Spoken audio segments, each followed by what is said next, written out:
පින්වතුනි අපේ පරණ මිනිස්සු ලස්සන ජන කවි කියලා තියෙනවා.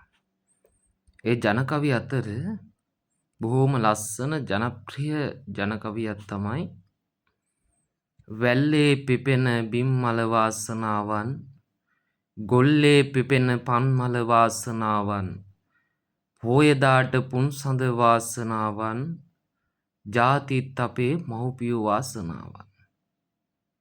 මම මේ ජන කවිය මාතෘකා කරගත්තේ දෙමව්පියෝ ගැන පුංචි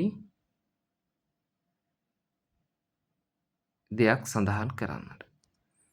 ඉතින් පින්වතුනි අපේ අම්මයි තාත්තයි තරම් වටින සම්පතක් මේ ලෝකේ ඔබට තියෙනවද? නොයිකුත් දෙනා අපේ ජීවිතයට ලං වෙන්නේ අපි ඉපදි වුණාම විතරයි. අපි මෙලොවට එළිය දැක්කහම පුංචි සන්දේදී අපිට ඕන තරම් කට්ටිය ආදරය කරයි. හැබැයි අපි කුසට ආව කියලා දැනගත්තු දවසේ ඉඳන් අපේ අම්මයි තාත්තයි කොයි තරම්නම් ආදරයක් දක්වනවද? අපි නිරෝගීමත්ව කුසේ රඳවාගෙන පවත්වාගෙන ඉඳලා මෙලොවට බිහි කරන්නේ. අනිත් එක තමයි අම්මා හරියට කෑමක් කෑවේ නැහැ. කුසේ ඉන්න දරු පැටියට දැවිල්ලක් වේදනාවක් දැනේ කියලා. අම්මා හරියට නිින්දක් දැක්කුවේ නැහැ. මොකද කොට්ටෙකට හරි තද වෙලා කුස තද වෙලා දරුවට හිරිහැරයක් වෙයි කියලා.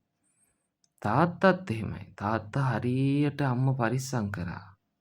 මොකද තාත්තගේ පණ ටික තමයි දරුවා කියන්නේ. ඒ දරුවා ඉන්නේ අම්මගේ කුසේ.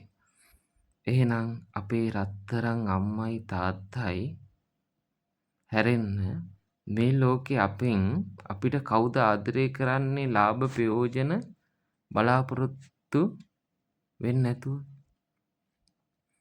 පින්වතුනි හැමෝම ආශ්‍රය අපි නොයෙකුත් සමාජවල වල ආශ්‍රය නිස්සරේ කරනවා. ඒ හැමෝම ලාභ ප්‍රයෝජනය විඳිමින් තමයි ආශ්‍රය කරන්නේ. හැබැයි තමන්ගේ අම්මයි තාත්තයි ටොපියක තරම් දෙයක්වත් දරුවෙක්ගෙන් බලාපොරොත්තු වෙන්නේ නැහැ. එහෙමයි අම්මයි තාත්තයි ආදරේ කරේ. අපේ බුදුහාමුදුරුවෝ දේශනා කරනවා මහණෙනි මේ ලෝකේ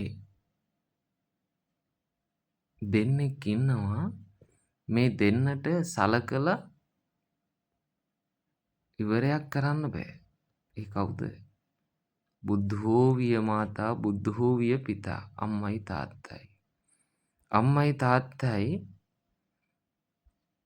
දකුණු කරේ අම්මා තියාගෙන වම් කරේ තාත්තා තියාගෙන ආත්ම 100ක් අවුරුදු 100ක්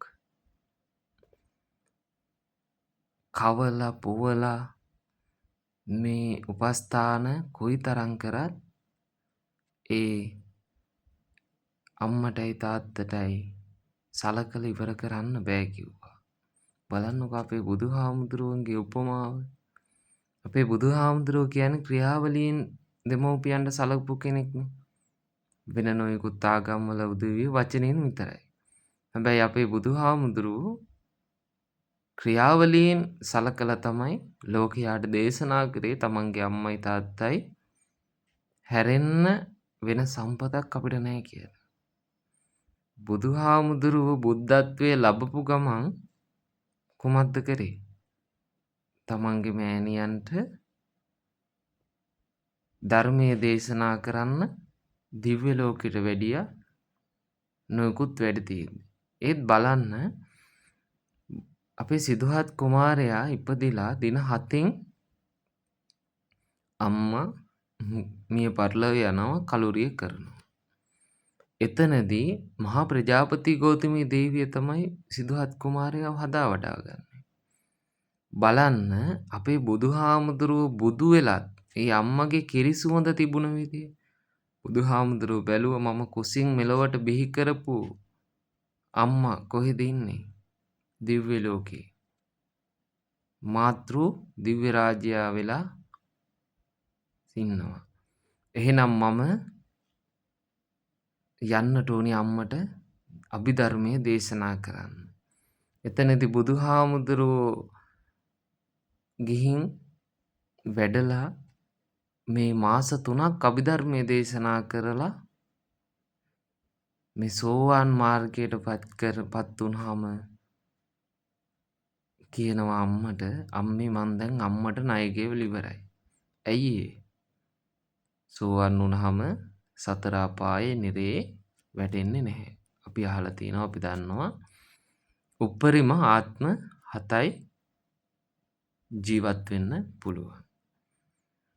ඒ සමගම බුදුහාමුදුරුවෝ මනුස්සාත්මයට වැඩියාම ආනන්ද හාමුදුරුවෝ ඇවිත් බුදුහාමුදුරන්ට කියනවා තථාගතයන් වහන්සේ පිය රජතුමාට අසාත්‍යයි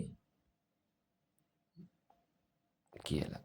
එතනදී අපේ බුදුහාමුදුරුවෝ කියනවා අනිකට යන් ආනන්දය පිය රජතුමාට ධර්මයේ දේශනා කරා. එතනදී අපේ බුදුහාමුදුරුවෝ කියන්නේ තුන් ලෝකයක් එක්ක වැඩ කරපු තථාගතයන් වහන්සේ කෙනෙක්. ඉතින් බුදුහාමුදුරුවෝ අම්මා තාත්තා නිසා වැඩ තියෙනවා කියලා අම්මා තාත්තා බලන්න ගියේ නැතුව හිටියද? නෑ එහෙම හිටියේ නෑ. බුදුහාමුදුරුවෝ ටක් කාලා ගියා තාත්තා ගාවට. ගිහිල්ලා තාත්තා ගාවට ගිහිල්ලා තාත්තගේ හිස අතගගා පපුව අතගගා තාත්තට ධර්මයේ දේශනා කරා. දේශනා කරනකොට තාත්තා රහත් භාවයට පත් වුණා.